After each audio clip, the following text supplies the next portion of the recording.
Hello everyone, subscribe my channel and don't forget to press the bell icon to get the regular notification of my new videos. Thank you. Hello, this is Brijesh Ojha. Today we are going to discuss about the fluid connective tissue. आज हम लोग fluid connective tissue के बारे में बात करेंगे और चलिए सीधे स्टार्ट करते हैं अपने टॉपिक को। फ्लूइड कनेक्टिव टिश्यू, ये पोर्शन हमारा पीछे छूट गया था जहाँ पे हम लोग कनेक्टिव टिश्यू के बारे में बात कर रहे थे। तो आज हम लोग फ्लूइड कनेक्टिव टिश्यू या ब्लड के बारे में बात करेंगे। तो ब्लड क्या है? Blood is a red vascular connective tissue. Connective tissue के बारे में हम लोगों ने पहले भी बात करी थी कि कनेक्टिव टिश्यू होते क्या है। कनेक्टिव टिश्यू क्या होते हैं? These are the group of the different kind of cell which have the different structure and perform the different function, but together they are made for the common function to be performed. Okay, तो यहाँ पे हम लोग बात करेंगे। तो blood जो है रेड वैस्कुलर कनेक्टिव टिश्यू है। रेड कलर इसका क्यों होता है? क्योंकि इसके पास में आरबीसी पाए जाते हैं और आरबीसी में एबंडेंस में पिगमेंट्स पाए जाते हैं जिनको हम लोग कहते हैं हीमोग्लोबिन। तो हीमोग्लोबिन पिगमेंट की वजह से इनका कलर जो होता है वो रेड होता है। ब्लड दो कंपोनेंट से मिलकर के बना होता है, एक होता है ब्लड प्लाज्मा और दूसरा होता है ब्लड सेल्स। तो ब्लड प्लाज्मा और ब्लड सेल्स क्या होते हैं? प्लाज्मा क्या होता है? Plasma is the liquid part of the blood. Blood का जो लिक्विड पार्ट होता है उसे हम लोग कहते हैं प्लाज्मा। इट इज स्ट्रॉ और पेल येलो कलर्ड। तो ये स्ट्रॉ कलर का यानी खरपतवार का जैसा कलर होता है, हल्के पीले रंग का, ये उस तरीके के लिक्विड जो है दिखाई देते हैं। They are composed of 90% of water. ये किसके बने होते हैं? इनके पास में लगभग 90% वाटर होता है। along with that they composed of the organic and inorganic material such as the glucose, amino acid, urea, uric acid etc. ये अलग अलग तरीके के सब्सटेंसेस से मिलकर के बने होते हैं जिनके अंदर में ऑर्गेनिक और इनऑर्गेनिक कंपोनेंट जो है वो पाए जाते हैं। तो ऑर्गेनिक कंपोनेंट्स में हमारे ग्लूकोज है, यूरिया है, इसके अलावा इनऑर्गेनिक कंपोनेंट जितने भी हैं हमारे कैल्शियम, मैग्नीशियम वगैरह वगैरह सारी चीजें जो हैं वो ब्लड के प्लाज्मा के अंदर ही पाई जाती हैं। ये क्या करते हैं? They provide a liquid medium in which the blood cells are suspended. ये एक लिक्विड मीडियम प्रोवाइड करते हैं जिसमें के सारे ब्लड सेल्स जो है वो सस्पेंडेड होते हैं यानी डूबे हुए होते हैं। ब्लड सेल्स की अगर बात करें तो ब्लड सेल्स हमारे तीन तरीके के हैं। कौन कौन से हैं? आरबीसी जिनको एरिथ्रोसाइट्स के नाम से भी जाना जाता है, डब्ल्यूबीसी जिनको ल्यूकोसाइट्स के नाम से भी जाना जाता है, और प्लेटलेट्स। तीन हैं हमारे। तो आरबीसी का फुल फॉर्म क्या होता है? आरबीसी का फुल फॉर्म होता है रेड ब्लड कार्पसल्स। इनको हम लोग क्या कहते हैं? रेड ब्लड कार्पसल्स कहते हैं। तो कार्पसल्स का मतलब क्या है? कण है। तो ये कण की तरह दिखाई देते हैं, इसीलिए इनको लाल रक्त कणिकाएं भी कहते हैं। रेड ब्लड सेल्स भी आप लिख सकते हो। डब्ल्यूबीसी को हम लोग कहते हैं व्हाइट ब्लड कार्पसल्स या ल्यूकोसाइट्स कहते हैं। ल्यूको का मतलब होता है कि ये कलरलेस होते हैं, कोई पिगमेंट इनके पास नहीं पाई जाती। एरिथ्रो, तो एरिथ्रो है यानी रेड कलर के हैं, रेड कलर के पिगमेंट इनके पास में पाए जाते हैं। अगर इनका स्ट्रक्चर देखेंगे तो आप देखेंगे कि ये कैसे हैं? स्फेरिकल है। They are spherical biconcave. आप देख रहे हो ना, दोनों तरफ से अंदर की तरफ ये धंसे हुए हैं। तो दोनों तरफ से अंदर की तरफ जो पोर्शन धंसा हुआ होता है, जैसे कॉनकेव लेंस की बात करते हैं तो कॉनकेव लेंस अंदर की तरफ बेंड इन होते हैं, तो वैसे ही ये साइड व्यू में आप देख सकते हो कि ये अंदर की तरफ धंसा हुआ है। डीन्यूक्लिएटेड होते हैं यानी इनके पास में कोई भी न्यूक्लियस या कोई भी सेल ऑर्गेनेल इनके पास में नहीं पाए जाते हैं। आपने अगर सेल ऑर्गेनेल्स के बारे में अगर पढ़ा होगा तो जो भी सेल ऑर्गेनेल आपने पढ़ा वहां पे पढ़ा होगा कि एक्सेप्ट द मैमेलियन आरबीसी। तो मैमेलियन आरबीसी को छोड़ करके, क्योंकि ये स्पेशल टाइप के सेल हैं, इनके पास कोई न्यूक्लियस या कोई भी सेल ऑर्गेनेल नहीं पाए जाते हैं। रेड कलर के होते हैं and red colour is due to the presence of the haemoglobin. Haemoglobin की वजह से इनका कलर कैसा होता है? रेड होता है। हीमोग्लोबिन को हम लोग आयरन कंटेनिंग पिगमेंट भी कहते हैं। क्या कहते हैं इसको? Iron containing pigment. Iron containing pigment क्यों कहते हैं? क्योंकि इसके नाम में दो वर्ड जुड़े हुए हैं। एक यहां पे देख लीजिए आप, हीम और ग्लोबिन।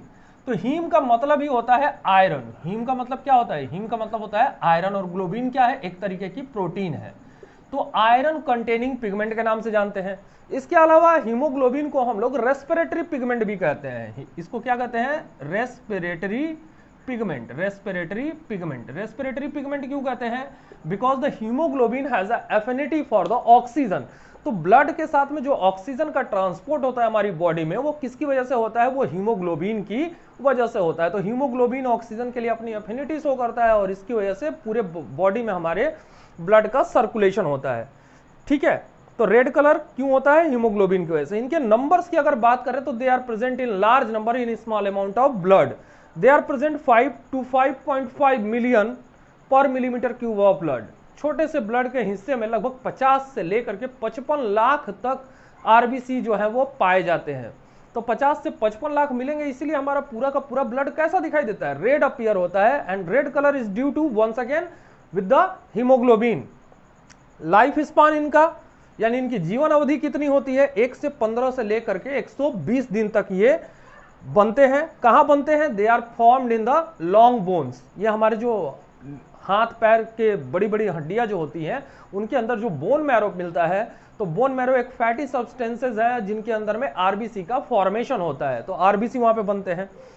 इस प्रोसेस को हम लोग कहते हैं, आरबीसी के बनने के प्रोसेस को हम लोग कहते हैं एरिथ्रोपोएसिस। क्या कहते हैं उस प्रोसेस को? उस प्रोसेस को कहते हैं एरिथ्रोपोएसिस।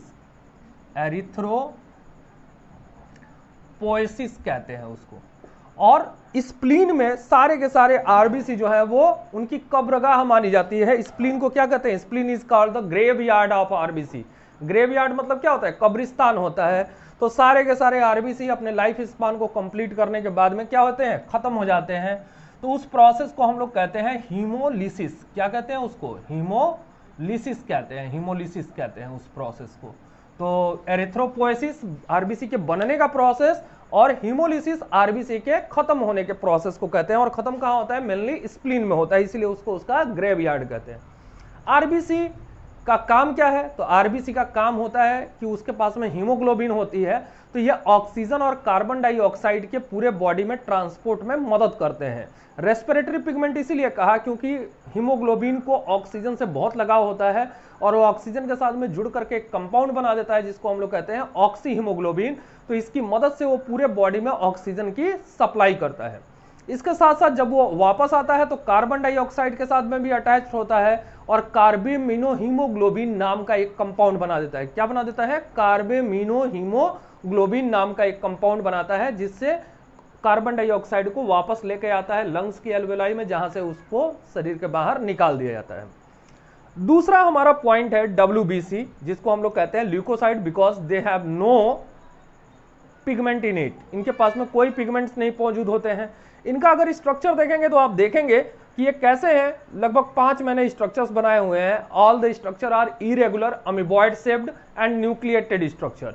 सभी के सभी इरेगुलर होते हैं, अनियमित होते हैं, अमीबा की तरह होते हैं, न्यूक्लिएटेड होते हैं, यानी इनके पास में न्यूक्लियस पाया जाता है। इनके नंबर्स की बात करें, कोई कलर नहीं है, यानी इनके पास में कोई पिगमेंट नहीं पाए जाते, कलर पिगमेंट नहीं पाए जाते हैं। नंबर्स की बात करें तो ये केवल 5000 से 10,000 होते हैं उसी अमाउंट ऑफ ब्लड में जहां पे आरबीसी मिलता है।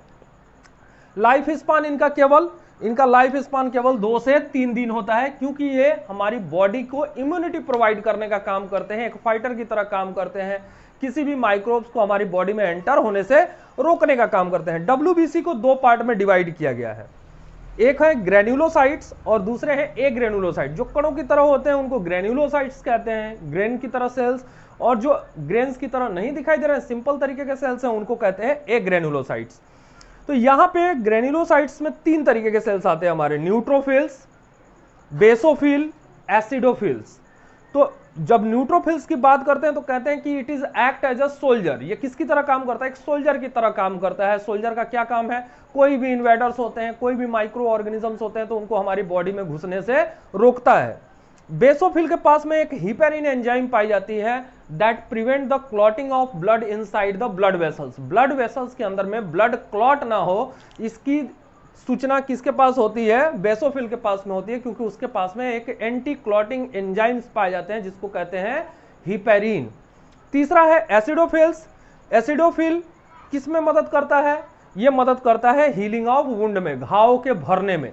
हमारे शरीर में अगर कोई घाव हो जाए तो वो जल्दी से रिकवर कैसे होता है? वो एसिडोफिल की वजह से होता है। ए ग्रेन्युलोसाइट्स, ए ग्रेन्युलोसाइट में आते हैं हमारे मोनोसाइट और लिम्फोसाइट। तो मोनोसाइट को हम लोग कहते हैं स्कैवेंजर।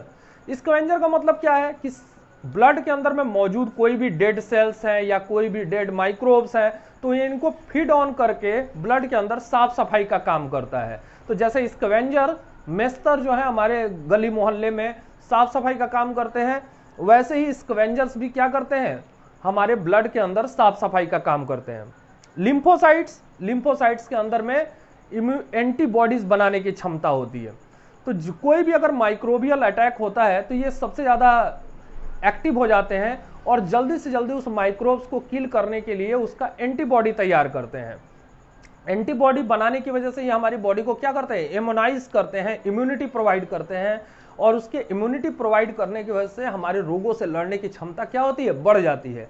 आजकल जैसे कोरोना वायरस का अगर केस चल रहा है तो हम लोग इम्यूनिटी बूस्टर्स लेने की बात करते हैं, विटामिन सी लेने की बात करते हैं या विटामिन सी रिच डाइट लेने की बात करते हैं, तो उससे हमारे लिम्फोसाइट सेल्स का फॉर्मेशन जो है वो ज़्यादा होता है और उसकी वजह से क्या हो सकता है, हमारे रोगों से लड़ने की क्षमता क्या होगी, बढ़ जाएगी। तो ये इम्यूनिटी प्रोवाइड करने का काम करते हैं।